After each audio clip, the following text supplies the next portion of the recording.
তারা বলবে, ও রব্বুল আলামিন, আপনি আমাদেরকে আমলনামা দিয়েছেন, ওয়াল্লাহি রাব্বিনা মা কুননা মুশরিকিন। ও রব্বুল আলামিন, আপনি আমাদেরকে যে আমলনামা দিয়েছেন, এই আমলনামার মধ্যে দেখতে পাই একটা শিরিকের গুনাহ।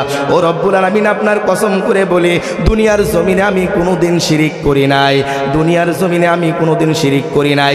মা কুননা না'মালু মিন সু। ও রব্বুল আলামিন, আপনি আমাকে যে আমলনামা দিয়েছেন, ওই আমলনামার মধ্যে দেখতে পাই গুনাহগুলো লেখা আছে। ও রব্বুল আলামিন, আপনার কসম করে বলি, দুনিয়ার জমিনে আমি কোনোদিন গুনাহ করি নাই।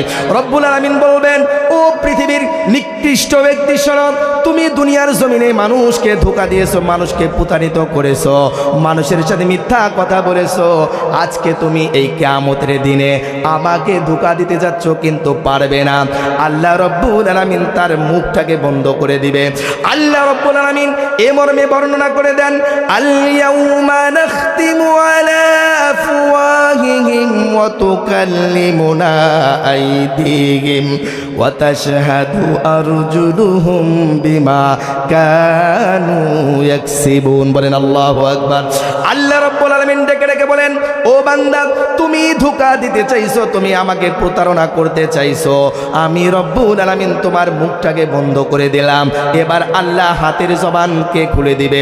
এবার হাত বলবে, ও রব্বুল আলামিন, আপনি যাকে অভিযোগ করছেন, অভিযুক্ত যেই ব্যক্তি হয়েছে, যার হাত, যাকে আমি দুটো হাত দান করেছিলেন, ওই ব্যক্তি আমি হাত দ্বারা অন্যায়ভাবে মানুষের সুদগুলো লিখিয়েছে, অন্যায়ভাবে অন্যকে এটা প্রহার করেছে, অন্যায়ভাবে আমি হাত দ্বারা সুদ ঘুষগুলো লিখিয়েছে, অন্যায়ভাবে মানুষের জমিগুলো আমি হাত দ্বারা লুটিয়ে নিয়েছে। কথা বলেন ঠিক কিনা? আমার ভাইরা, সেদিন তাগবুন ধোঁকা দিতে চাইবে কাকে? আল্লাহকে।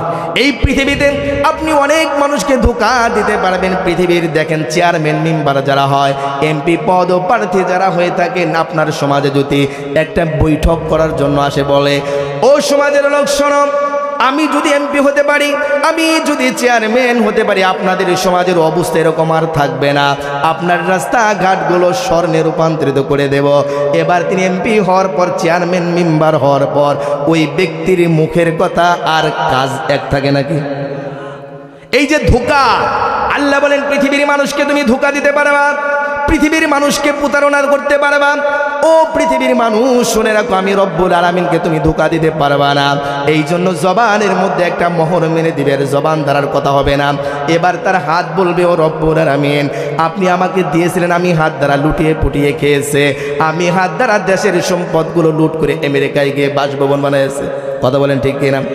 আমার ভাইরা, এবার হাতের বলা যখন শেষ হয়ে যাবে, আল্লাহ রব্বুল আলামিন বলেন, ওয়া তাশহাদু আরজুলুহুম। এবার তাদের পাগুলোর জবানগুলোকে খুলে দেওয়া হবে। এবার পাগুলো বলবো, রব্বুল আলামিন, আমি পা দ্বারা তিনি খারাপ জায়গায় পদচারণা করেছেন, খারাপ জায়গার দিকে সর্বদা গিয়েছেন, অমুক খারাপ দলের সাথে, অমুক লিডারের সাথে, অমুক বৈঠকের মধ্যে আমাকে নিয়ে গিয়েছেন, আমার কোনো দোষ নাই।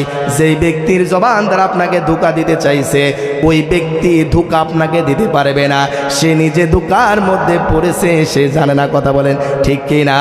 2 নম্বর, ওই ইয়াউমুত তাগাবুন, কিয়ামতের দিন এমন একজন ব্যক্তি দাঁড়িয়ে যাবেন, যেই ব্যক্তি দুনিয়ার জমিনে নামাজ আদায় করেছে, হজ করেছে, দ্বীনি প্রতিষ্ঠানে দান করেছে, দুনিয়াতে কোনোদিন মিথ্যা কথা বলে নাই। এবার ওই ব্যক্তির সামনে যখন আমল নামা দেওয়া হবে, তিনি বলবেন, ও রব্বুল আলামিন, আপনি যে আমাকে আমল নামা দিয়েছেন, এই আমল নামার মধ্যে কোনো লেখা আমি দেখতে পাচ্ছি না।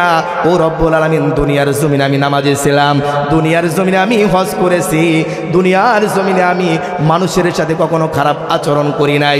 আল্লাহ রব্বুল আলামিন বলবেন, ও ব্যক্তি, তুমি দুনিয়ার জমিনে নামাজ পড়েছো ঠিক আছে, দুনিয়ার জমিনে হজ করেছো ঠিক আছে, সব কিছু ঠিক থাকা সত্ত্বেও তোমার মধ্যে একটা গুনাহ ছিল, সেই গুনাহটা হলো শিরক। সেই গুনাহটা কি? কথা বলে না। সেই গুনাহটা কি? শিরক মানে আল্লাহর সাথে কাউকে অংশীদার করা। কথা বলেন ঠিক কিনা?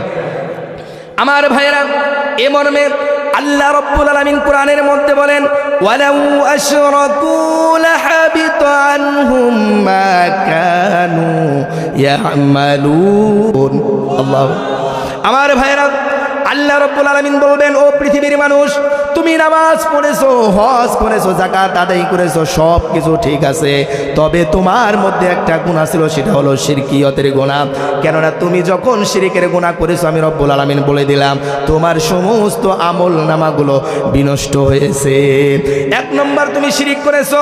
তুমি নামাজের মধ্যে আমার কাছে বলেছো, ও রব্বুল আলামিন, আমি শুধুমাত্র তোমার ইবাদত বন্দেগী করি, তোমার কাছে সাহায্য প্রার্থনা করি। আবার যখন তোমার সন্তান হয় না, তুমি আমার কাছে না চেয়ে মাজারে গিয়ে বাবার কাছে সন্তান চেয়েছো। কথা বলেন ঠিক কিনা?